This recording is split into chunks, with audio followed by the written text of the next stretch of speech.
सबा दुर्दाना को मिलने वाला एटीएम कार्ड उठाती है और कहीं ना कहीं छुपा देती है, और इस चीज को जो उसका बेटा है अहमर वो देख लेता है। जब दुर्दाना ढूंढती फिर रही होती है अपना कार्ड, वो बच्चे से पूछती है कि इस तरह का ब्राउन कलर का एटीएम कार्ड क्या तुमने कहीं देखा है, तो वो साफ बता देता है, सबा पे इल्जाम लगा देता है, और सबा तो नाक मुंह चढ़ाती हुई घूमती फिरती है और जवाद को पकड़ लेती है कि मैं इसको दुर्दाना को शाजिया नहीं बनने दूंगी। असल मसला यह है कि जवाद के ऊपर सबा का काफी ज्यादा कंट्रोल है और वो उसकी बात माने बगैर नहीं रह सकता, क्योंकि वो मजबूर है। उसके बाप की ज्यादातर दौलत और जायदाद की वारिस जो निगहबान है वो सबा है, और इसकी मर्जी के बगैर, इसके दस्तखत के बगैर कुछ भी नहीं हो सकता है। अम्मो की अम्मा के दिमाग में रोहेल ने एक नया आइडिया डाल दिया है। वो कहता है कि तुम जो हर वक्त धोबन धोबन का काम करती रहती हो, इसकी बजाय तुम्हें मेहनत भी नहीं करनी पड़ेगी, और तुम ऐसा करो करियाने की एक दुकान डाल के बैठ जाओ, आराम से बैठी रहोगी, कोई नौकर भी रख लोगी तो वो भी तुम्हारा सारा काम कर देगा।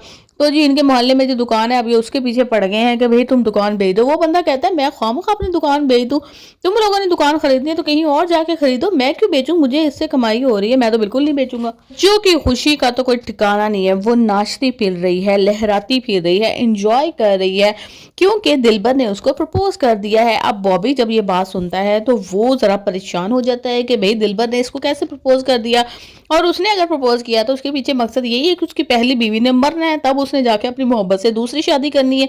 तो वो फौरन पूछता है कि अगर तुम्हें दिलबर ने प्रपोज किया तो क्या तुमने जवाब दे दिया? हाँ मैं तो नहीं जवाब दे दिया।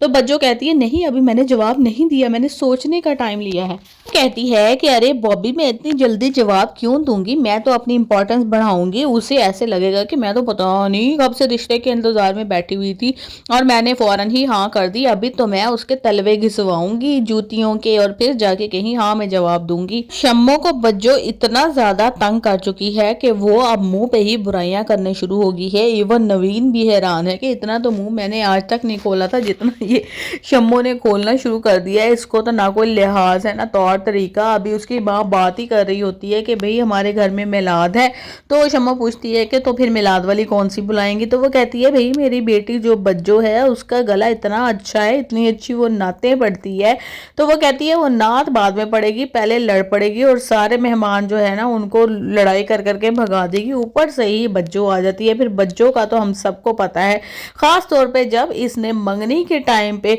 जो क्लास ली थी ना सबा की, वो इतनी जबरदस्त लगी ना मुझे कि सबा कुछ कह नहीं सकी, मुंह बसोर कर रह गई।